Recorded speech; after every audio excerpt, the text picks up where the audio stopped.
place la plateforme départementale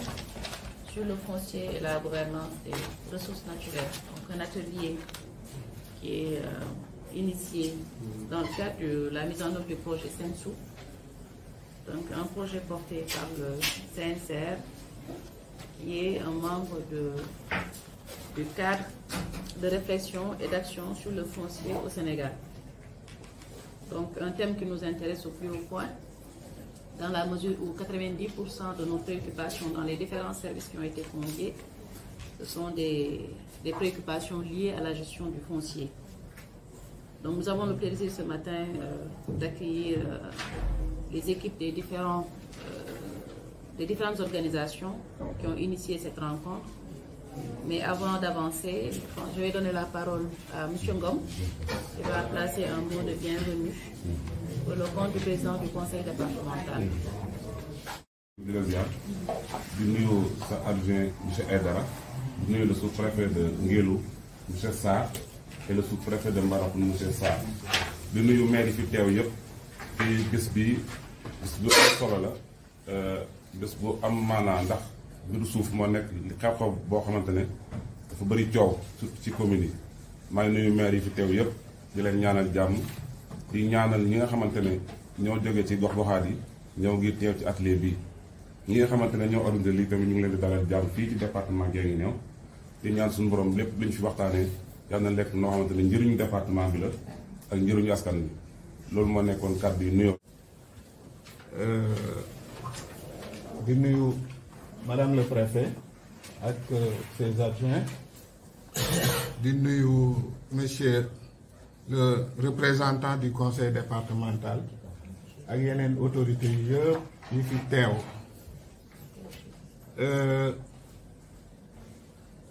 ñun nag ñu ngi fi woon tey délégation bi pour tegal leen plateforme départementale bu Guinguinéo plateforme multi acteur la boo xam ne ñëpp ci bokk acteurs yi yëpp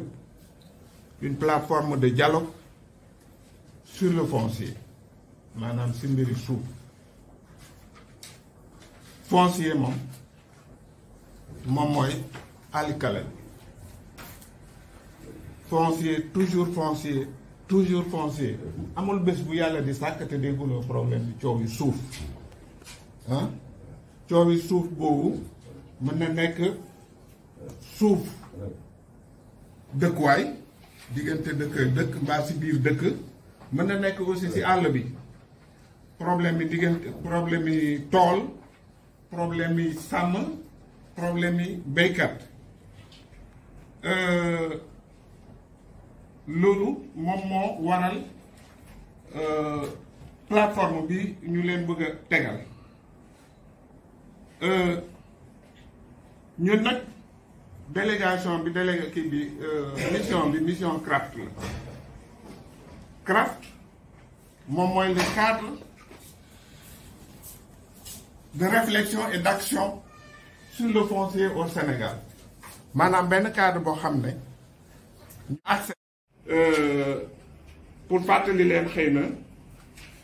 mais loolu dinañ ci dikkaat parce que dinañu def présentation projet seen suuf bi yi nga xam ne yi ci juddoo woon conséquences yi juddoo woon ci crise boobu yëpp moom moo indi woon bokk na ci éléments yi nga xam ne ñoom ñoo taxaw ñu teg CRAFT bi foncier bi aussi a été mis donc au cœur des enjeux de ce développement foncier loolu moo tax composition CRAFT wax naa ko léegi ça regroupe toutes les organisations de la société civile et des OP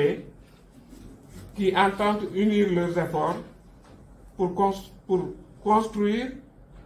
et animer de manière solidaire une plateforme d'échange, de réflexion et d'action aussi large que possible pour promouvoir une meilleure gouvernance du foncier. Donc moom mooy li ñu waxoon sànq rek fond bi CRAFT bi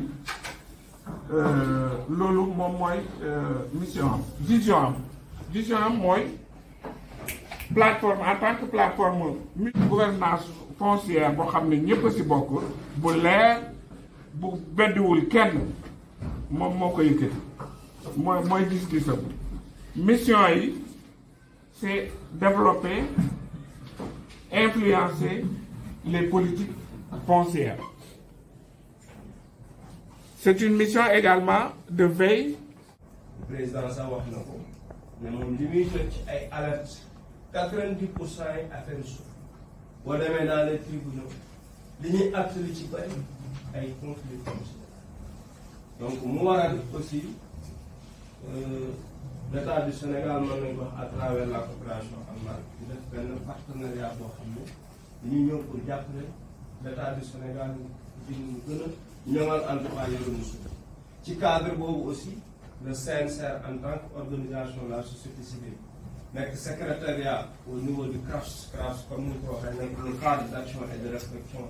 sur le foncier au Sénégal xam ne dañuy liggéey. Gouvernance des ressources naturelles.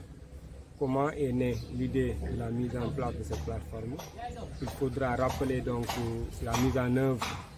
du projet Sensouf dans les régions de Kaolack et de Kaffrine.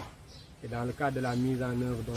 du projet Sensouf, qui est également intitulé Appui à l'amélioration de la gouvernance foncière au Sénégal, le constat est qu'il y a un besoin de dialogue sur le foncier. Aujourd'hui, au niveau national, on parle beaucoup d'enjeux et de conflits sur le foncier. Notre contexte national est aujourd'hui marqué par une recrudescence même de ces conflits-là autour de la ressource. Le président de la République lui-même a récemment déclaré que 90% des alertes qu'il reçoit sont en lien avec le foncier. Au niveau également de nos tribunaux,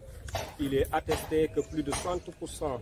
donc, des litiges qui sont réglés par, en tout cas qui sont tranchés par les tribunaux, sont en lien avec ce qu'on appelle les conflits fonciers.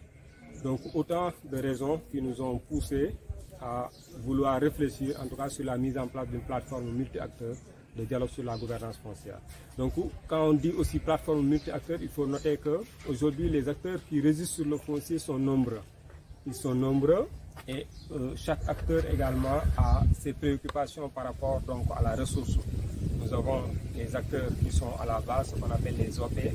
Et nous avons également les élus locaux qui, en ce qui concerne même le domaine national, ont une responsabilité très grande parce que ces élus locaux-là sont chargés, en tout cas, d'attribuer les terres qui sont situées au niveau du domaine national. Mais nous avons également les services techniques déconcentrés. Et parmi les services techniques déconcentrés, en tout cas, on peut citer à la tête qui concerne un peu le sous-préfet ou le préfet, qui sont chargés même en ce qui concerne l'attribution des terres, jusqu'à un certain seuil, d'approuver donc les délibérations qui sont effectuées par les communes. Donc autant de raisons, et parfois aussi on a remarqué qu'au niveau national, par rapport aux plateformes de dialogue, on sent qu'il n'y a pas encore de plateforme formelle qui peut permettre de réunir les acteurs et de discuter sur les enjeux du foncier. Par rapport également au contexte spécifique qui lie un peu donc, le département de Guinguinéo, il y a également ces constats-là qui sont, en tout cas ce qui est constaté au niveau national, on l'a également constaté ici au niveau donc, de ce département, des conflits fonciers qui sont vraiment liés parfois à de nombreux, en tout cas qui ont pour cause, en tout cas qu'on peut noter, il y a plusieurs causes même qui sont liées donc, à ces conflits. Autant de raisons qui nous ont poussé à établir, à mettre en place en tout cas une plateforme de dialogue qui peut se charger non seulement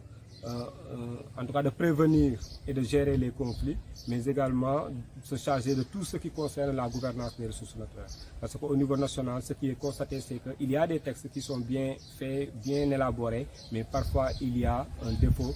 d'application. Et nous, on considère que la plateforme, un tel cadre, pourrait fortement contribuer à faire en sorte que quand même les textes de loi sur les ressources naturelles soient bien appliqués, mais également qu'il y ait en tout cas des cadres propices, en tout cas qu'il y ait des dialogues autour donc